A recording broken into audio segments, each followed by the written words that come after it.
Sahabat Kompas.com, Rusia dan Ukraina dilaporkan membuat kemajuan yang signifikan menuju persetujuan gencatan senjata dan penarikan pasukan melalui 15 rancangan poin kesepakatan damai.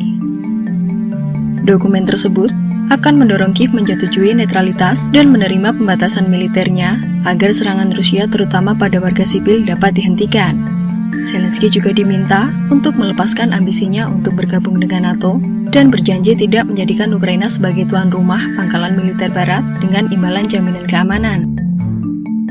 Sebuah sumber juga mengatakan bahwa terdapat ketentuan lain, termasuk hak mengabadikan bahasa Rusia di Ukraina. Tak hanya itu, dalam poin utama kesepakatan damai tersebut, Rusia tetap mendesak Ukraina mengakui aneksasi Crimea dan kemerdekaan dua wilayah separatis pro-Rusia yakni Luhansk dan Donetsk. Putin bersikeras seluruh wilayah Donbas harus berpisah dari Ukraina, tak hanya wilayah yang diduduki oleh pemberontak. Proposal tersebut dibahas secara penuh untuk pertama kalinya pada Senin 14 Maret 2022 dan kedua negara mengatakan kemajuan telah dibuat. Namun di sisi lain, para pejabat Ukraina skeptis bahwa Putin akan mematuhi persyaratan perjanjian. Namun sumber Rusia mengatakan, penyelesaian yang diusulkan dapat memberi solusi kedua negara berkonflik untuk menghindari perang.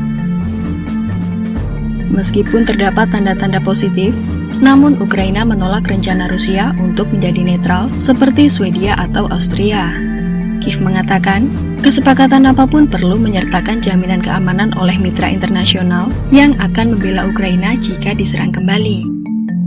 Penasihat Presiden Volodymyr Zelensky, Mikhailo Podolyak mengatakan, komunitas internasional tidak dapat dibiarkan mengesampingkan serangan terhadap Ukraina seperti yang terjadi saat ini. Di sisi lain, Menteri Luar Negeri Rusia Sergei Lavrov menegaskan bahwa netralitas menjadi pusat perhatian dengan Moskwa. Menurutnya, Kiev hampir menyetujui kata-kata dari perjanjian tersebut. Ia mengakui bahwa negosiasi memang tak mudah, namun ia meyakini ada beberapa harapan untuk mencapai kompromi.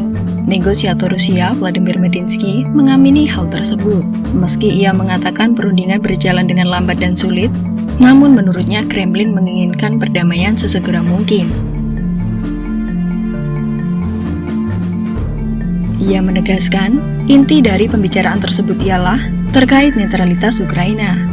Menurut juru bicara Kremlin Dmitry Peskov, Ukraina dapat mempertahankan angkatan bersenjatanya, namun tak diizinkan untuk memiliki pangkalan asing. Rusia menyebut status Austria dan Swedia sebagai contoh yang mungkin untuk diikuti Ukraina.